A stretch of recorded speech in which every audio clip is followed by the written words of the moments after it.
اقرأ الفاتحة بسم الله الرحمن الرحيم الحمد لله رب العالمين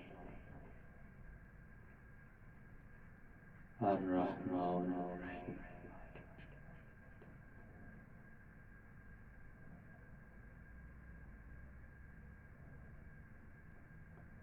بسم الله الرحمن الرحيم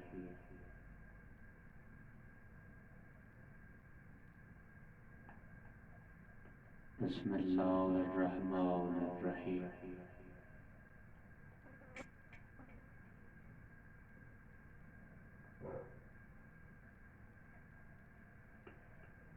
مالک خالق اللہ میرا رحیم اللہ میرا رحمان اللہ میرا پالنہار اللہ تجھے اپنی عزت و عظمت و رفعت و جلالت و قریبیت کا واسطہ آل محمد کا عظیم خالق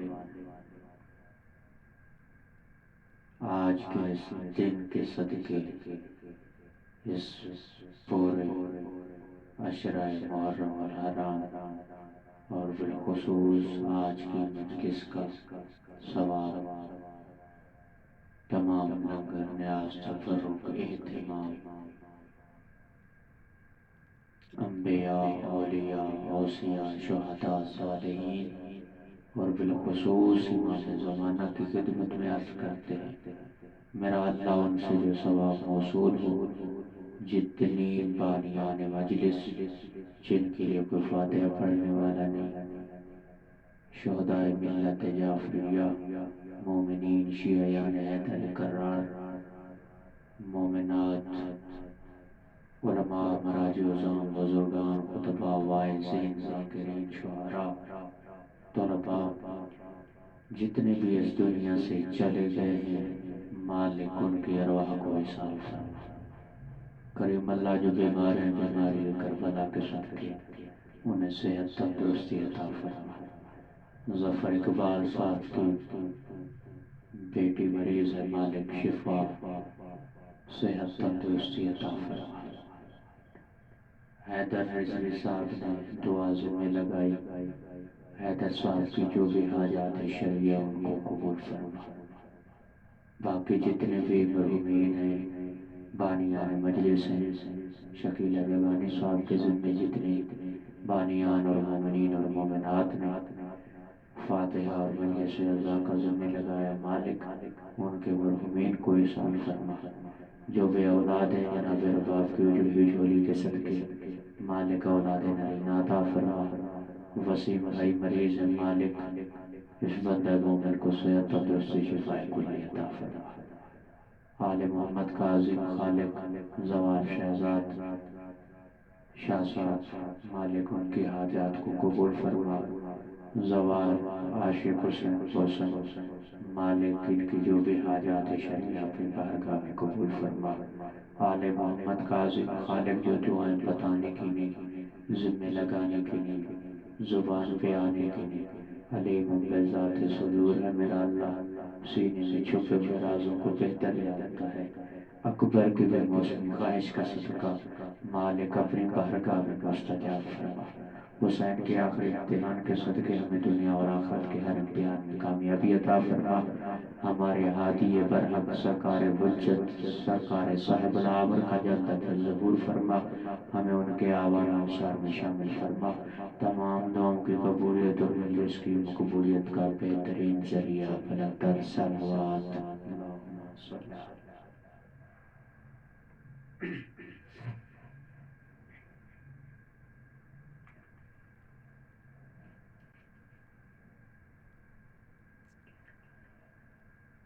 ماشاء اللہ لا حول ولا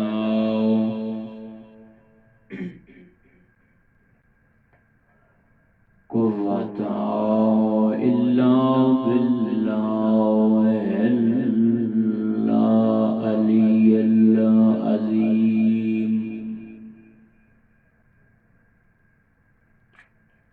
أعوذ بالله من الشيطان اللعين الرجيم بسم الله الرحمن الرحيم الحمد لله رب العالمين والعاقبة للمتقين وجنة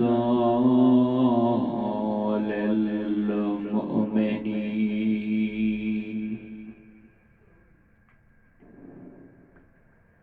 الذين أذهب الله عنهم الرجس وطهرهم تطهيرا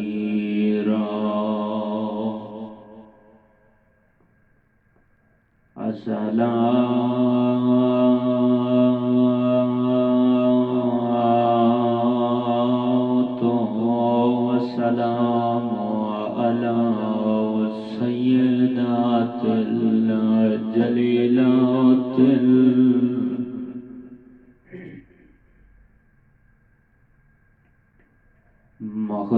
مخدومات المظلومات المحرومات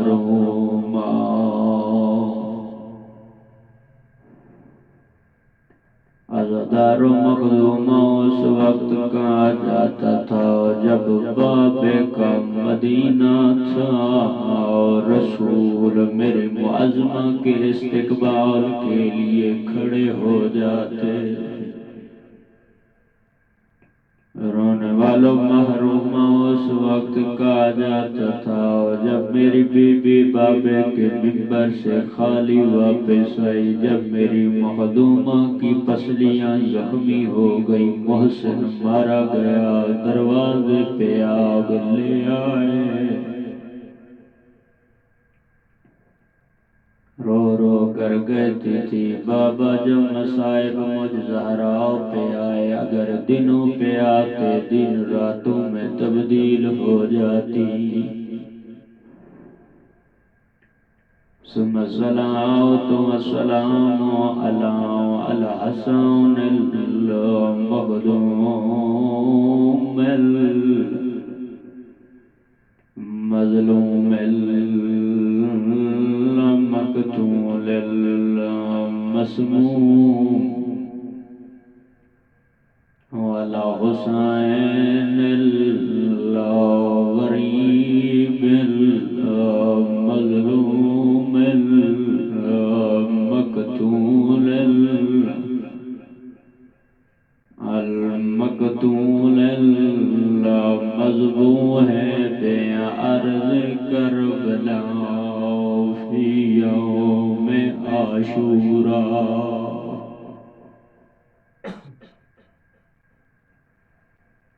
رونے والوں غریب اسے کہتے جو کل 10 محرم عصر عاشور بھوکا پیاسا ذبح ہوتا رہا ایک نہیں دو نہیں تین نہیں 13 ضربیں لگتی رہی ہیں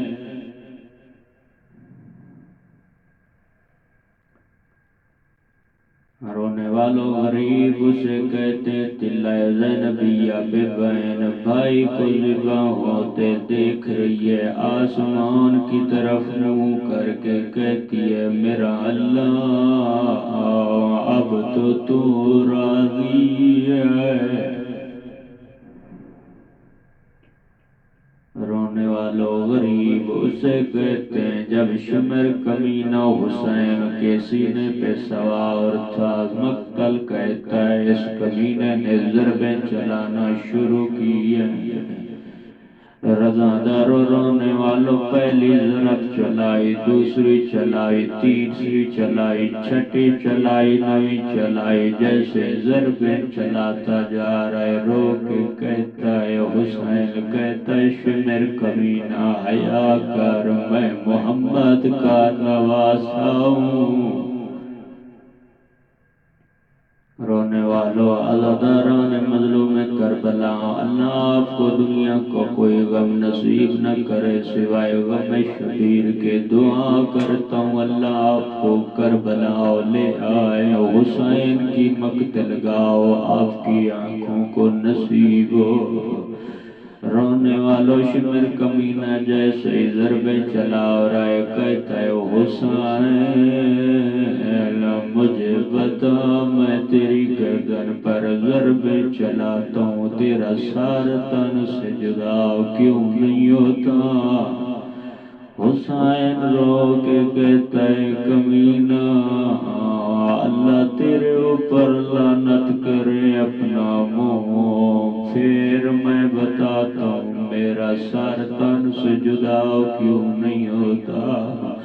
رونے والوں اس کمینے نے جیسے ہی منہ پھیرا، حسین رو پڑے، رو کے کہتے اما زہرا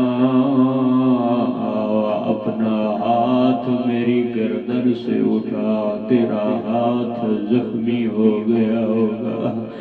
رونے والوں سیدہ مخدومہ کونین رو کے کہتی ہیں حسین تیرے اکبر کے بہت ارمان، تیرے غازی کے بہت ارمان، تیرے قاسم کے بہت ارمان، ہمیرا کربلا کا غریب بیٹا مجھے پہچان، میں بقیہ چھوڑ کے کربلا آئی ہوں۔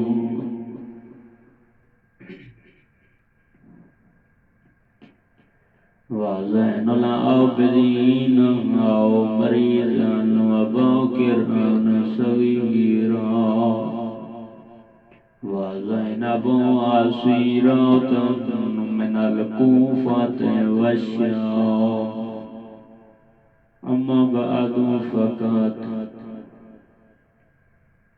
قال الله تبارك وتعالى بسم ربك العظيم بسم الله الرحمن الرحيم وقل جاء الحق وزهق الباطل إن الباطل كان زهوقا بلند الصلاة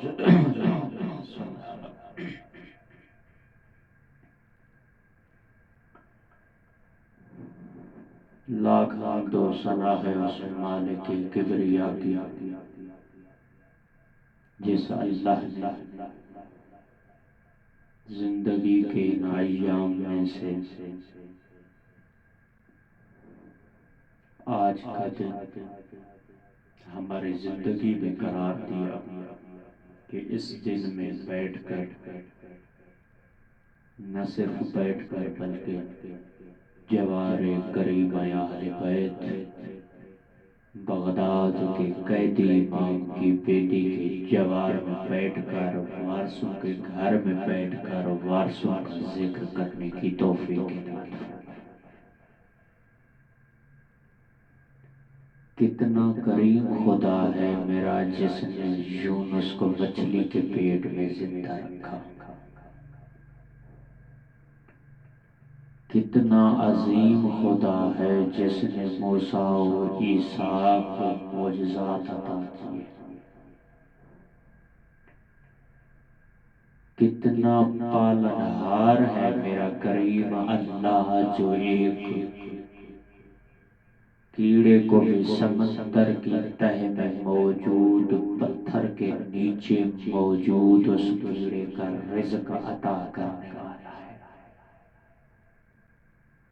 جتنی بھی تعریف حمد و ثنا بیان کی جائے اس خالق لم یزل کی زبان گنہگار میں طاقت و ہمت کے وہ پیمانے نہیں ہیں جس کے طولانی سفر پر میں خدا کی وحدانیت کو بیان کروں۔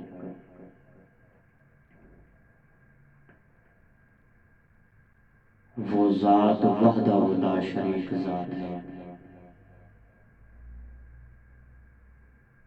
جس کا کوئی شریک نہیں، اس خدا جیسا کوئی نہیں، نہ اس کی کوئی مثل و نظیر ہے، نہ کوئی اس جیسا بن سکتا ہے، نہ اس جیسا تھا، نہ ہے، نہ ہوگا۔ ان اللہ علی کل شیء قدیر ذات ہے۔ بعد از خدا اللہ نے ہمیں ایک عظیم شخصیت عطا کی جسے مصطفیٰ کہتے ہیں۔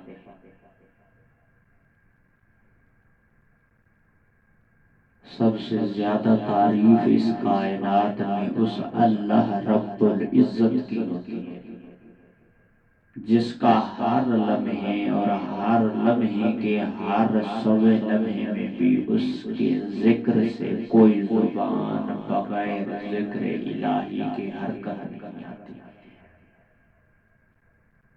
کتنا عظیم ہے وہ پالنہار۔ الحمد، تمام تعریفیں اس کے لیے رب العالمین جو عالمین کا رب ہے، جو عالمین کا رب ہے۔ اس سے پوچھتے ہیں اے اللہ، پوری کائنات تیری تسبیح و تقدیس حمد و ثنا کرتی ہے، میرا اللہ تو کس کی تسبیح کرتا ہے؟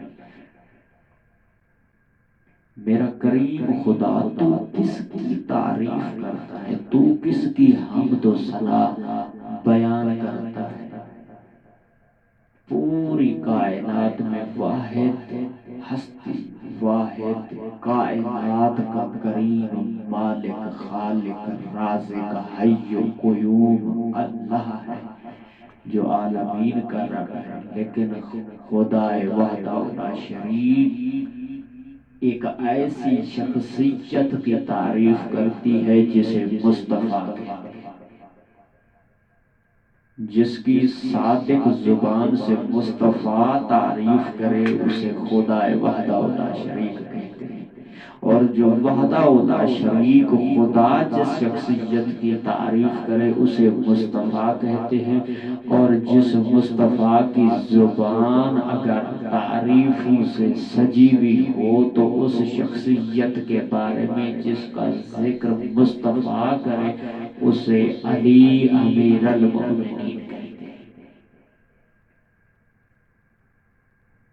خدا بھی حق ہے، رسول بھی حق ہے، امام بھی حق ہے، اور ہمارا موضوع اسی سے مرتبط ہے کہ حق اور باطل، وَقُلْ جَاءَ الْحَقُّ وَزَهَقَ الْبَاطِلُ، وَقُلْ اور کہہ دو جاء الحق، حق آ گیا، زہق الباطل، باطل چلا گیا، مٹ گیا، ختم ہو گیا۔ ان الباطل، بے شک باطل مٹ کر رہے گا، نیست و نابود ہو کر رہے گا، کیونکہ حق میں اتنی طاقت و سچائی و صداقت و پاور جو اللہ نے عطا کی ہے، اور اللہ نے اس حق کے اندر ایسی استقامت و استدلال اور ایسی قوت و طاقت عطا کی ہے کہ جتنا بھی باطل طاقتور بن جائے کبھی حق پر غالب نہیں ہو سکتا۔ اور آج کی ہماری اس عشرے کی آخری مجلس بھی ہے۔ مالک کائنات بانیان مجلس، کار خیر کرنے والے مومنین، ناظرین، مومنات، کنیزان زہرا، جتنے بھی دیکھنے والوں نے اس ذکر میں شرکت کی، مالک ان کی حاجات کو اپنی بارگاہ میں قبول فرمائے۔ آج ہم نے اپنے حق کو بیان کرنا ہے جو کہ آخری مجلس بھی ہے، اور ہمارا اول اور آخری فریضہ یہ ہے کہ ہم اپنے زمانے کے امام کا حق ادا کریں۔ وقتاً فوقتاً 6، 7، 8 محرم تک تفصیلاً گفتگو ہوتی رہی ہے اس موضوع پر۔ آج ہم اسی حق کو ارتباط دیں گے اپنے زمانے کے امام سرکار عصر علیہ السلام اجل اللہ تعالی فرجہ الشریف کے ساتھ، کہ امام ایسی عظیم ہستی جو اللہ نے ہمیں سرکار مہدی کی شکل میں عطا کی، ایسا امام عطا کیا جو خود بھی حق ہے، جس کی امامت بھی حق ہے، جس کی حکومت بھی حق ہے، جس کا عدل و قسط بھی حق ہے۔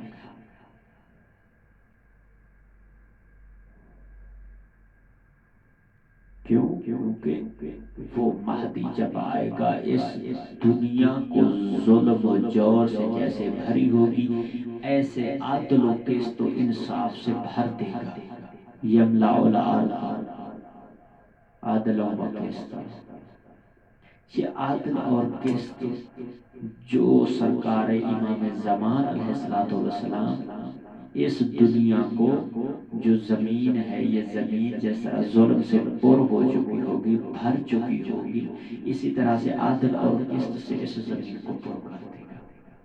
اور ہمارا حق کیا ہے کہ ہم اپنے ہادی کے لیے، اپنی مہدی کے لیے، اپنے رہبر کے لیے، اپنے مسیحا کے لیے، اپنے اس عظیم ہستی کے لیے کیا کر چکے ہیں اور کیا کر رہے ہیں اور کس چیز کی امید لگا کے بیٹھے۔ اس امید کا نام ہے انتظار۔ انتظار افضل اعمال میں سے۔ صرف آپ اور میں انتظار نہیں کرتے، اور انتظار کرنا ہمارا حق ہے۔ صرف میں انتظار نہیں کر رہا، خود سرکار امام زمانہ خود بھی منتظر ہے کہ اللہ حکم دے، خدا کے حکم کا انتظار کریں کہ اللہ مجھ مہدی کو حکم دے اور میں ظہور کروں۔ سو گویا معلوم ہوا، پتہ چلا کہ انتظار کرنا ایسی کوئی عمومی، کوئی غیر ضروری چیز نہیں ہے کہ جس کے اوپر فقہ جعفریہ کے ماننے والوں پر فتوے یا لگائے جاتے ہیں یا حکم دیے جاتے ہیں کہ جی انتظار کرتے ہیں، جس کو نہ دیکھا ہے، نہ پتہ ہے، نہ پیدائش کا پتہ ہے، نہ کوئی اس کا آگے پیچھے کچھ ایسا نہیں ہے۔ تمہاری معلومات کی کمی ہے۔ اللہ نے ہمیں 12 کے 12 رہبر ایسے عطا کیے ہیں جن کا ڈائریکٹ کسی بھی عام شخصیت سے نہیں، بلکہ خداوند متعال کی ذات سے ان کا سلسلہ شروع ہو کر بارہویں آقا تک پہنچتا ہے۔ کیونکہ خداوند متعال نے فرمایا ہے کہ میں نے چاہا میں پہچانا جاؤں، میں نے پنجتن کے نور کو خلق کیا، اور پھر کہا انی جاعل فی الارض خلیفہ، میں زمین پر ایک خلیفہ بنا کر بھیج رہا ہوں۔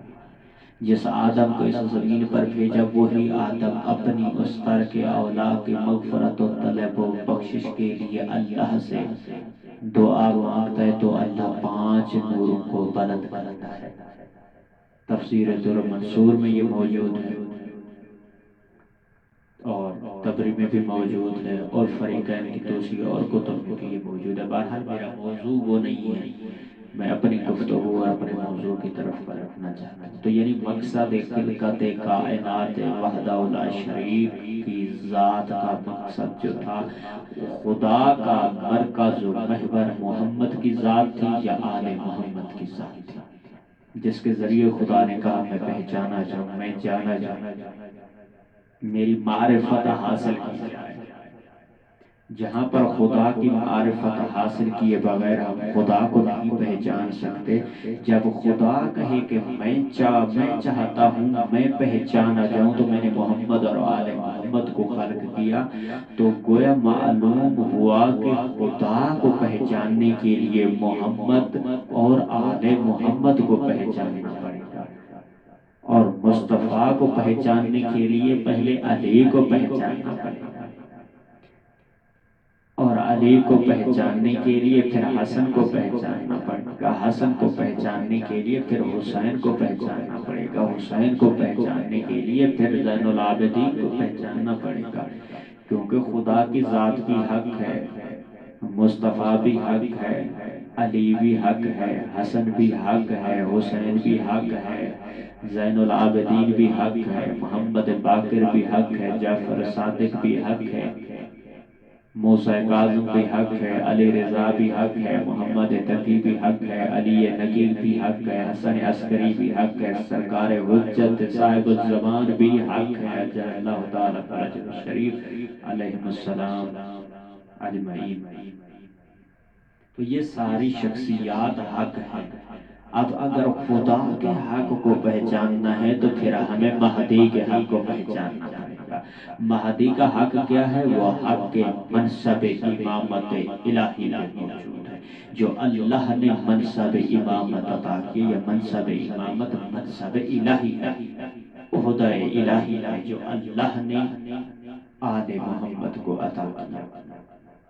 معرفت ہمیں اللہ کی حاصل کرنے کے لیے محمد کی معرفت حاصل کرنی پڑے گی، محمد کی معرفت حاصل کرنے کے لیے ہمیں علی کی معرفت حاصل کرنی پڑے گی، اور علی کی معرفت کا حق حاصل کرنے کے لیے ہمیں حسن کی معرفت کا حق حاصل کرنا پڑے گا، ہمیں حسین کی معرفت کا حق حاصل کرنا پڑے گا، ہمیں حسن عسکری کی معرفت کا حق حاصل کرنا پڑے گا، ہمیں بارہویں کی معرفت کا حق حاصل کرنا پڑے گا۔ کیونکہ رسول فرماتے ہیں من مات ولم یعرف امام الزمان ہی مات میتۃ جاہلیہ، جو بندہ اپنے زمانے کے امام کی معرفت نہ رکھتا ہو، اگر وہ اس دنیا سے چلا جائے تو مات کافرہ، مات یہودیہ، مات نصرانیہ، وہ کافر ہو کر تو مرا ہے، نصرانی ہو کر تو مرا ہے، پر مسلمان ہو کر نہیں مرا، بلکہ جاہلیت کی موت مرا ہے۔ تو معلوم ہوا کہ ہمیں زمانے کے امام کی معرفت کا حق حاصل ہے کہ ہم ان کی معرفت کا حق ادا کریں۔ جس زمانے کے امام کو اپنے دل میں بساتے ہیں، اس دل کی پاکیزگی کا خیال رکھا کر کے وہاں پر جب اللہ نے کہا ہے کہ انما یرید اللہ لیذھب عنکم الرجس اہل البیت ویطہرکم تطہیرا، کہ بے شک بات تحقیق انما کلمہ حاصر لگا کر اللہ نے مقید کر دیا، اتھینٹک کر دیا، مضبوط بنا دیا، اور کہا بات تحقیق بے شک اس میں کوئی شبہ نہیں ہے کہ آل محمد سے اللہ نے نجاست و پالیدگی دور کر دی ہے۔ کبھی ان کے ساتھ ان کے قریب ہے ہی نہیں، کیوں؟ کیونکہ پاک ہستیاں ہیں، انوار تجلی وحدہ ولا شریک ہے آل محمد اور محمد کے ساتھ۔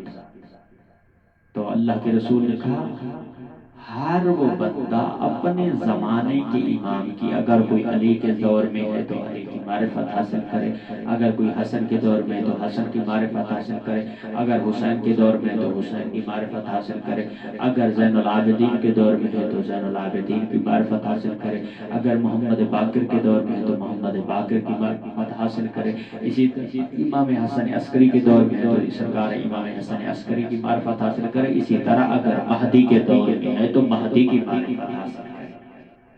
اگر اس نے معرفت حاصل نہ کی اور مر گیا تو مات کافرہ، مات یہودیہ، مات نصرانیہ، کیونکہ یہ تسلسل حق ہے۔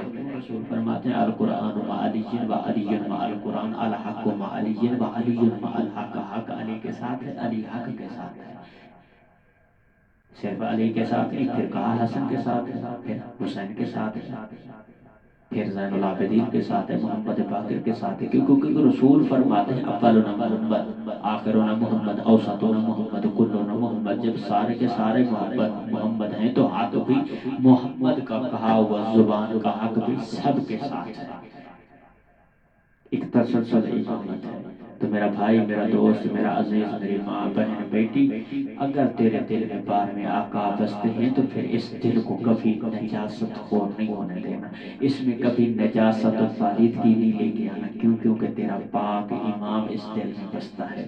پھر یہ تیرا دماغ، تیری فکر، تیری سوچ، جس میں اگر تو مہدی کو بسانا چاہتا ہے تو پھر اس سوچ میں کبھی بھی شیطانیت کی سوچ نہیں آنی چاہیے، سوچ رحمانیت ہونی چاہیے۔ پھر جب ان آنکھوں سے بارہویں کا دیدار کرنا چاہتا ہے، پھر ان آنکھوں کو نامحرموں سے محفوظ رکھ۔ جب تو ان ہاتھوں سے سرکار کے ہاتھوں کے بوسے لینا چاہتا ہے، ان کے جسم اطہر مبارک سے ان کو لمس کرنا چاہتا ہے، پھر ان ہاتھوں کو کسی مظلوم کی حمایت میں مصرف کر، کسی ظالم کے ساتھ مدد کرنے میں یہ تیرے ہاتھ شامل نہ ہوں۔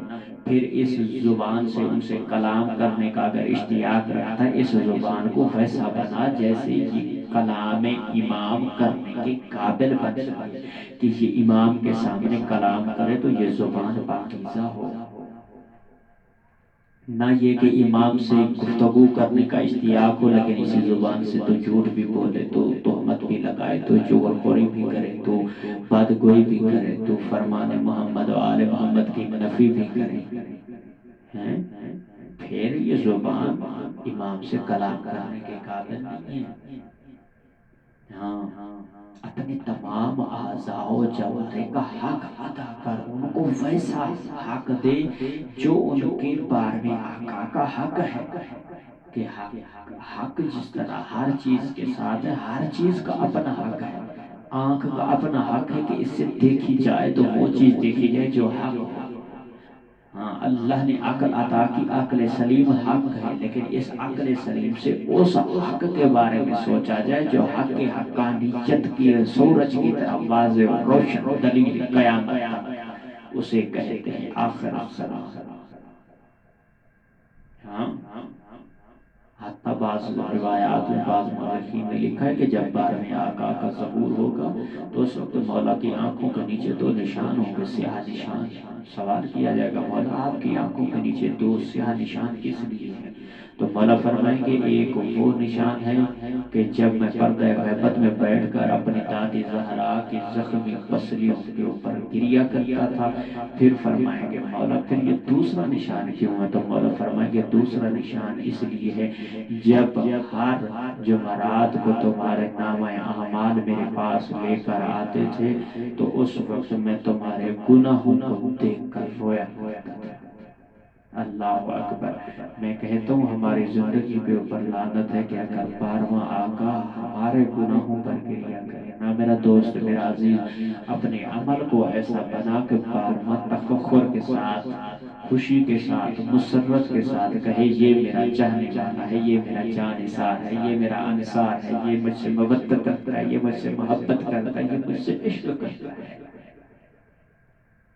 ہاں، حق کے امام زمانہ یہ ہے کہ ہم ان کے لیے رستہ ہموار کریں، ہم اپنی اولاد کو تعلیمات محمد و آل محمد سے روشناس کرائیں، نماز کا پابند بنائیں، روزے کا پابند بنائیں، حج کا پابند بنائیں، زکوٰۃ صوم و صلاۃ کا پابند بنائیں، تولی تبرہ نہی عن المنکر امر بالمعروف کا ہم ان کو عادی بنائیں۔ کیونکہ سرکار صادق آل محمد فرماتے ہیں کہ اگر گھر میں تیری اولادیں ہوں تو ان میں سے ایک کو دین کے لیے وقف کر دے، کیونکہ مولا فرماتے ہیں اپنے بچوں کی تربیت کیا کر، کیونکہ وہ تیرے 12ویں آقا کا لشکر ہے۔ کیوں؟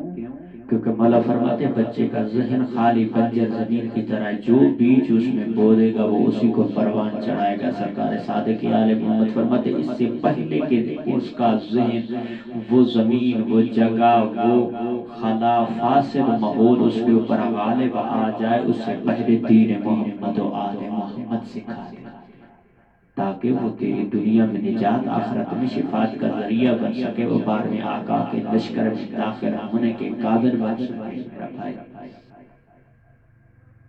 میں آپ سے ایک سادہ مثال اور سادی آخری بات کر کے میں مسائل کی طرف چلتا ہوں۔ آج اگر پاکستان میں، ہندوستان میں یا دنیا کی کسی بھی فوج میں جائیں تو وہاں پر تعلیم کی شرط ہے، وہاں پر اصول اور رولز اور قانون ہیں، وہاں پہ کانسٹیٹیوشن ہے کہ یہ چیزیں ہیں، یہ چیزیں ہیں، یہ شرائط ہیں، یہ لا ہے، یہ قانون ہے، یہ رول ہے، یہ طریقہ کار ہے، یہ غذا ہے، یہ سارا کچھ، یہ ٹریننگ ہے، یہ ساری چیزیں دی جاتی۔ کیا مہدی کا نظام کسی نظام کا حق نہیں رکھتا؟ کیا وہ اتنا مظلوم نظام ہے کہ جو چاہے اس میں داخل ہو جائے؟ نہیں میرا دوست میرا عزیز، یہ نظام جس نظام کو آج تو دیکھتا ہے، جس کو تو نظام عدالت، نظام حق صداقت کی تو دلالتیں دلیلیں دے کر اپنے آپ کو تو نے تعلیم یافتہ بنا لیا، تو اپنے آپ کو شعور والا سمجھتا ہے، تو اپنے آپ کو پڑھا لکھا سمجھتا ہے، تو اپنے آپ کو سمجھدار سمجھتا ہے، یہ ساری عطا کردہ تعلیمات محمد اور آل محمد کی ہے۔ یہ نظام نظام الہی ہے، یہ نظام نظام محمدی ہے، یہ نظام نظام علوی ہے، یہ نظام نظام حسینی ہے، یہ نظام نظام حسنی ہے، یہ نظام نظام عابدی ہے، یہ نظام نظام جعفری ہے، یہ نظام نظام علوم باقری ہے۔ ہاں میرا بھائی، میرا دوست، میرا عزیز، یہ ایک نظام الہی ہے جس کا تسلسل چلتے چلتے ہمارے بارے آقا تک پہنچتا ہے۔ اس نظام کے بھی رولز ہیں، اس کے بھی قانون ہیں، کانسٹیٹیوشن ہے اس کا بھی، اور وہ کانسٹیٹیوشن اگر اللہ نے ہمیں وہ رول اور وہ لا اور وہ قانون عطا کیے ہیں تو اس قانون کا نام ہے قرآن۔ اگر قرآن کی تعلیمات ہے، اگر قرآن کے رول کو فالو کرتا ہے، اگر قرآن کی تلاوت کرتا ہے تو تجھے امامت بھی سمجھ آئے گی، تجھے نبوت بھی سمجھ آئے گی، تجھے توحید بھی سمجھ آئے گی، تجھے انسانیت بھی سمجھ آئے گی۔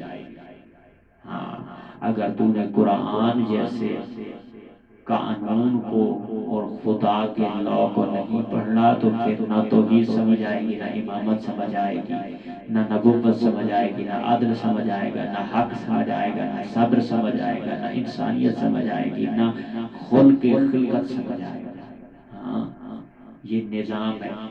مہدی کی فوج میں داخل ہونے کے لیے جس ملک کی تو فوج میں ہے وہ ایک محدود رقبہ رکھتی ہے، محدود آبادی رکھتی ہے، محدود کانسٹیٹیوشن، محدود رول، محدود تیرا معاوضہ رکھتی ہے، لیکن مہدی کی حکومت ایسی حکومت کا حق ہے کہ جس حق کے حکومت کا مہدی وارث ہوگا اس کی فوج لا تعداد ہوگی، اس کی حکومت کی سلطنت لا تعداد ہوگی، اس کا عوض چھوٹے سے چھوٹا عوض بہشت اور جنت ہوگا۔ جو بندہ مہدی کی فوج میں شامل ہوگا وہ خدا کا راہی ہے، راہ خدا کا حقیقی وارث ہے۔ ہاں، جو مہدی کی فوج میں داخل ہوگا اس کا قانون اور رول یہ ہے کہ وہ قرآن پڑھنا جانتا ہو، قرآن کو سمجھنا جانتا ہو، اس میں امانت بھی ہو، اس میں صداقت بھی ہو، اس میں شرافت بھی ہو، اس میں علم بھی ہو، اس میں علم بھی ہو، اس میں اخلاق بھی ہو، اس میں کردار بھی ہو، اس میں اچھی گفتگو بھی ہو، اس میں اچھے اعمال بھی ہو، اس میں امام کے لیے انتظار بھی ہو، اس کے لیے امام کے لیے طرف بھی ہو، اس کے لیے خدا شناسی کا جو ہے ایک مادہ ہونا چاہیے جس میں وہ خدا کی معرفت کو حاصل کرنا چاہتا ہے۔ یہ کانسٹیٹیوشن امام زمانہ کی فوج کے لیے ہمیں دیکھنا چاہیے ہم اپنا حق ادا کیا کر رہے ہیں۔ مفسرین لکھتے ہیں کہ مولا کے حق میں سے ایک عظیم حق یہ کہ ہم بارہویں آقا کے حق کو ادا کرنے کے لیے ان کی سلامتی کے لیے صدقہ ادا کریں، صدقہ دینا ان کے لیے۔ ہم دن میں کتنے گھنٹے اپنی اولاد کو یاد کرتے ہیں، اپنے ماں باپ کو یاد کرتے ہیں، اپنے رشتہ داروں کو، عزیز و اقربا کو یاد کرتے ہیں، لیکن کبھی تنہائی میں بیٹھ کر سوچنا تو صحیح تو اپنے بارہویں آقا کا حق ادا کتنا کرتا ہے، کتنا دیر اپنے آقا کو یاد کرتا ہے۔ اگر کوئی ٹائم نہیں دیتا تو پھر مولا کے پاس بھی تیرے لیے کوئی ٹائم نہیں ہے۔ پھر محفلوں میں بیٹھ کر گلے نہ کیا کر، شکوے نہ کیا کر، مولا کے اوپر اعتراض نہ کیا کر کہ میں نے یہ دعا پڑھی مجھے زیارت نہیں ہوئی، میں وہاں پہ گیا مجھے یہ نہیں ملا، میں وہاں گیا مجھے یہ نہیں ملا، مجھے وہ نہیں ہوا، مجھے زیارت نہیں ہوئی۔ اس طرح کے اعتراض نہ کیا کر۔ دیکھ تو صحیح تو نے بارہویں آقا کو ٹائم کتنا دیا ہے۔ اگر تو نے وقت دیا ہی نہیں ہے تو پھر مولا سے وقت لینے کا تو کیسے تقاضا کرتا ہے؟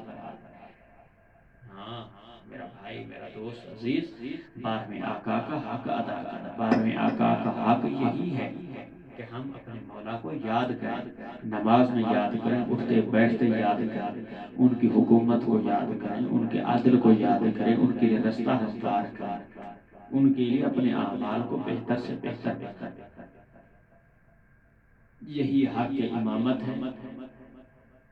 اور آج میرا بھائی، میرا عزیز، میری ماں، بہن، بیٹی، جس نظام الہی کے سائے میں تو آج زندگی گزار رہے اس دین کی بقا کا نام تھا حسین اور زینب۔ اللہ اکبر۔ بس دو کے دو جملے، چونکہ اختتامی مجلس بھی تھی اور امر بھی ہوا تھا، اس وجہ سے تو ہمارا حق کیا ہے کہ ہم امامت کو پہچانیں، لیکن حسین کو نہ پہچانا تو نانے کی امت نے نہ پہچانا، حیوانوں نے پہچان لیا، مسلمانوں نے نہ پہچانا۔ کل 10 محرم کا دن گزرا ہے، عصر عاشور گزری ہے۔ بس رونے والوں صرف مصیبت کا ایک جملہ تھا کہ آنکھوں کو غسل ہو جائے۔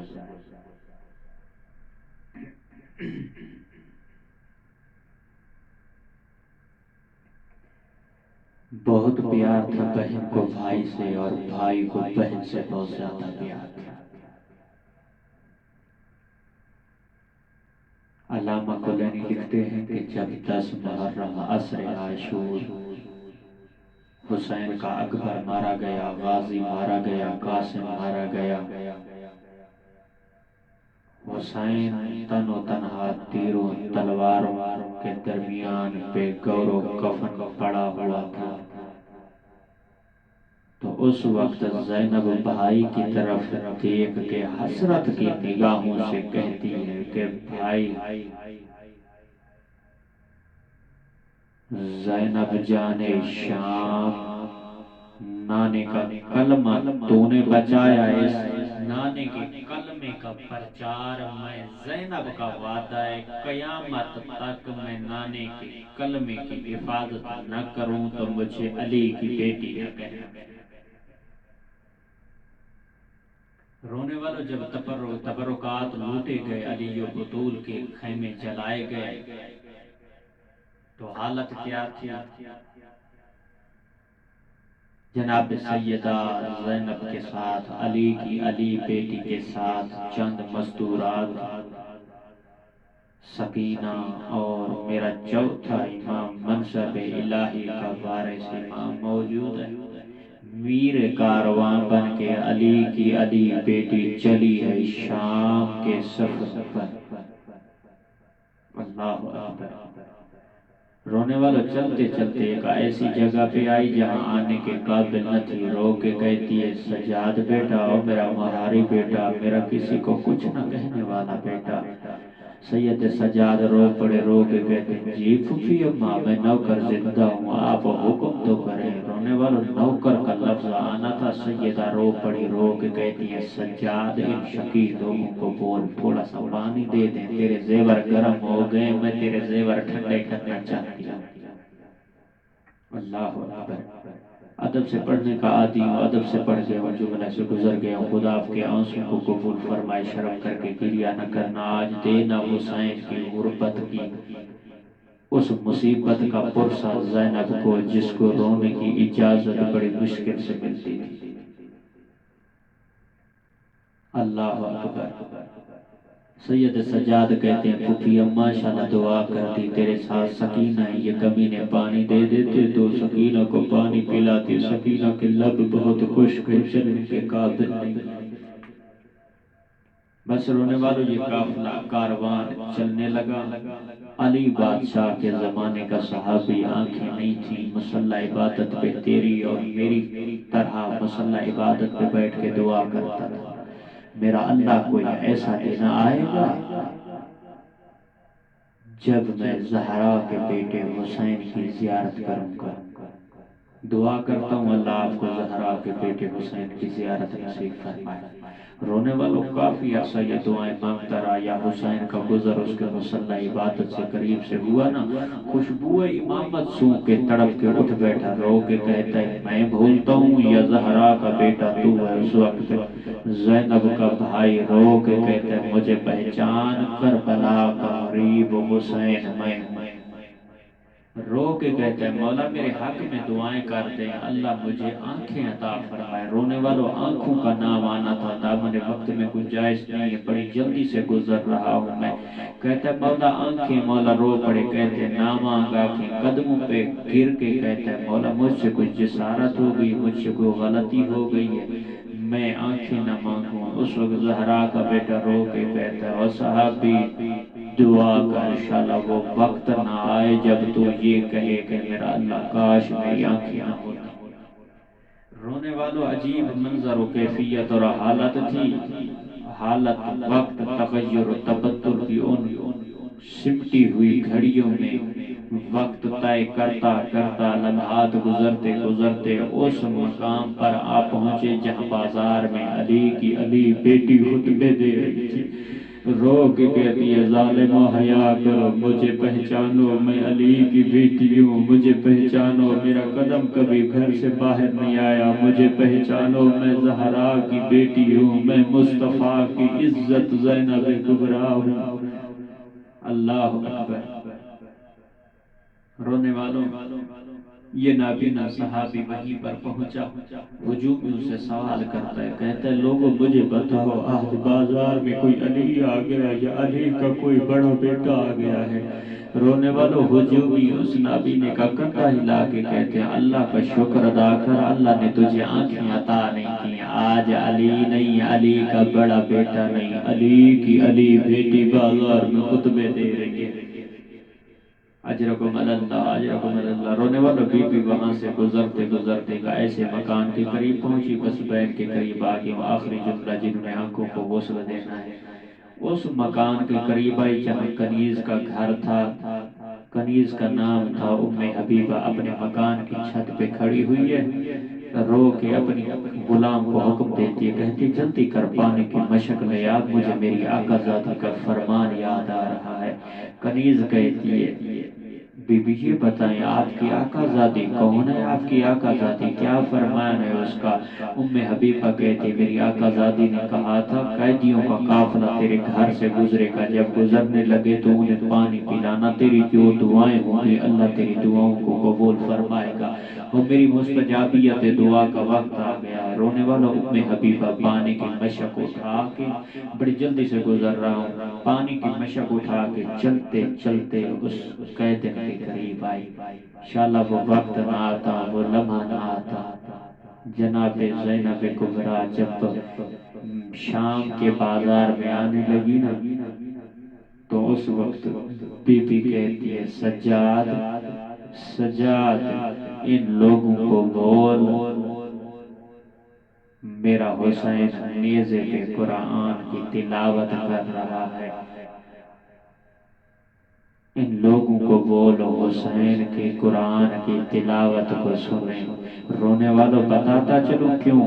علامہ کولینی نے لکھا کہ بی بی نے جیسے شام کے بازار کو عبور کرنا شروع کیا نا، اس وقت حسین کی تلاوت قرآن کی آواز بلند ہوئی، تو اس وقت بی بی کہتی ہے حسین کوئی مشکل آ گئی ہے، تلاوت قرآن کی آواز بلند ہو گئی ہے۔ اس وقت سید سجاد رو کے کہتے ہیں زینب بہن، حسین نہیں چاہتا زینب کے پردے کے اوپر کسی کی نگاہ پڑے اور توجہ حسین کے قرآن کی طرف رہے۔ رونے والوں، ام حبیبہ پانی کی مشک لے کے آئی، جناب زینب کبریٰ کے قریب آئی، رو کے اس نے تو درد بھرا بیان کیا، بس وہی بیان سنانے لگا ہوں، آنکھوں کا غسل ہو جائے، اللہ ان بانیان مجلس کی تمام باتوں کو قبول فرمائے، ان کے خرچ اخراجات کو اپنی مالک اپنی بارگاہ میں قبول فرمائے، اور خدا میرے والدین کو بھی زندگی عطا فرمائے، اور مشن حسین کو جاری و ساری رکھنے کی توفیق عنایت فرمائے۔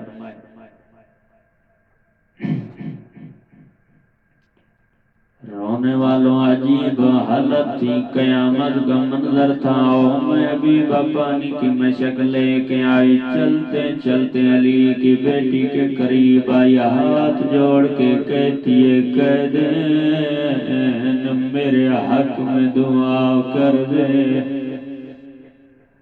میرے حق میں دعا کر دے، میں تیرے قیدیوں کو پانی پلانا چاہتی ہوں۔ رونے والوں، علی کی بیٹی تو خاموش رہی، سکینہ چھوٹے چھوٹے ہاتھ جوڑ کے کہتی ہے ام حبیبہ مانگ دعا، تیری کون سی دعائیں ہیں؟ رونے والوں، ام حبیبہ کہتی ہے قیدین میری پہلی دعا یہ ہے، اور جس طرح تو بازار میں بغیر چادر کے آئی ہے، دعا کر اللہ کرے میرے اوپر ایسا کوئی وقت نہ آئے۔ رونے والوں، سکینہ نے کہا ام حبیبہ تیری یہ دعا قبول، اور مانگ کیا مانگنا چاہتی ہے؟ رونے والوں، ام حبیبہ کہتی ہے قیدین دوسری دعا یہ مانگ، جس طرح تیرے خاندان کے بچے یتیم ہوئے شالا میرے بچے ایسے یتیم نہ ہوں۔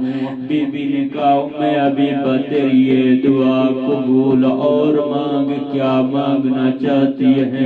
ابھی کہتی ہے کہ دن یہ دعا مانگ جس طرح تو نے شرابی سے کلام کیا ہے، دعا کر اللہ کر کسی شریف باپ کی بیٹی کسی شرابی سے کلام نہ کرے۔ رونے والوں علی کی بیٹی کے آنسو برس پڑے، رو کے کہتے حبیبہ تیری یہ دعا بھی قبول اور مانگ، کیا مانگنا چاہتی ہے؟ رونے والوں عجیب حالت تھی، قیامت کا منظر تھا۔ حبیبہ کہتی ہیں کہ دن میری آخری دعا یہ ہے، دعا کر اللہ مجھے مدینہ لے جائے۔ رونے والوں مدینے کا نام آنا تھا، علی کی بیٹی تڑپ گئی، رو کے کہتی ہے حبیبہ مجھے بتا تیرا مدینے میں کون رہتا ہے، تو مدینے کی دعائیں کیوں منگاتی ہے؟ رونے والوں مر جاتا جملہ میں نہ پڑتا۔ حبیبہ کہتی ہے کہ دن میری آقا زادی جو مدینے میں رہتی ہے دعا کرتی اللہ مجھے مدینہ لے جائے، میں اس کے پاس قرآن پڑھتی تھی، اللہ مجھے اس کی زیارت نصیب فرمائے۔ رونے والوں زیارت کا نام آنا تھا، علی کی بیٹی کا گریہ بڑھ گیا، رو کے کہتی حبیبہ جس آقا زادی کی مدینے میں جا کر زیارت کرنا چاہتی، اگر تیری آقا زادی یہیں پہ آ جائے تو کیا کرے گی؟ رونے والوں حبیبہ کہتی ہے تو کہہ دینا ہوتی میں تیرا احترام نہ کرتا، یہ وہ میں تیرا احترام نہ کرتی، یہ وہ مقام نہیں ہے جہاں پر علی کی بیٹی چل کے آئے۔ رونے والوں بس یہی لفظ ادا کرنا تھا، یا علی کی بیٹی زہرا کی بیٹی نے اپنے چہرے سے بال ہٹائے، رو کے کہتی حبیبہ مجھے پہچان، میں تیری مدینے والی آقا زادی ہوں۔ کہتی ہے حبیبہ مجھے پہچان، میں علی کی بیٹی ہوں۔ کہتی ہے مجھے پہچان، میں زینب کبریٰ ہوں جس کے پاس تو مدینے میں قرآن پڑھتی تھی۔ رونے والوں حبیبہ کی حالت و کیفیت کیا ہے، مقتل نہ لکھتا میں نہ پڑھتا جملہ۔ حبیبہ قدموں پہ گر پڑی، رو کے کہتی ہے بی بی مجھے بتا پھر حسین کہاں گیا؟ رونے والوں جب حبیبہ نے کہا زینب مجھے بتا میرا آقا حسین کہاں گیا؟ حسین کا نام آنا تھا سید سجاد، رو پڑے، سکینہ رو پڑی، رو کے کہتی ہے حبیبہ نہ پوچھ، میرے بابے کے جسم پر 352 زخم تھے، تیر و تلواروں میں میرا بابا کربلا کی سرزمین پہ ذبح ہوتا رہا، ظالم میرے بابے کی گردن پہ ضربیں چلاتے رہے۔ حبیبہ کہتی ہے آقا زادی یہ بتائیں اکبر کہاں گیا ہے؟ بی بی کہتی ہے اکبر کے سینے میں برچھی لگ گئی ہے۔ پھر کہا آقا زادی قاسم کہاں ہے؟ بی بی کہتی ہے قاسم کے لاش پہ گھوڑے دوڑائے گئے۔ بی بی کہتی ہے قیدن یہ بتا ششما کا اصغر کہاں ہے؟ بی بی کہتی ہے اس حیوانوں کے تیر سے اسے مارا گیا، اور جیسے جانوروں کے اوپر بھی شکار نہیں کیا جاتا۔ رونے والوں بھی گفتگو میں ماحول یا زینب کبریٰ نے بازار عبور کرنا شروع کیا۔ رونے والوں بازاریوں کا مجمع، درباریوں کا مجمع، شرابیوں کا مجمع تھا، لوگ شراب پی کر نقلیں اتار کے کہتے تھے دیکھو وہ جن کو چلنے کا طریقہ نہیں آ رہا یہ علی کی بیٹی زینب ہے، یہ زہرا کی بیٹی زینب ہے۔ اور بازاری شور و غل کر کے کہہ رہے جنگ بدر کے بدلے جس نے لینے ہیں لے لے، یہ علی کی بیٹی ہے، حسین کی بہن ہے۔ رونے والا اس وقت زینب کبریٰ نے بابے کے روضے کی طرف منہ کیا، رو کے کہتی ہے بابا علی دیکھ تیری بیٹی کی کمر زخمی ہے. بی بی کہتی ہے بابا علی دیکھ میرے رخسار زخمی ہے. کہتی ہے بابا علی میری گردن زخمی ہے. کہتی ہے بابا میرے ہاتھ پسے پوشت بندھے ہوئے ہیں. بابا میرے پاؤں کی تلیوں سے خون بہ رہا ہے. کہتی ہے بابا علی بچ گیا تو نانے کا کلمہ نہیں بچا تو میرا اکبر. کہتی ہے بابا علی بچ گیا ہے تو نانے کا کلمہ نہیں بچی تو مجھے زینب کی چادر. اللہ رحمت اللہ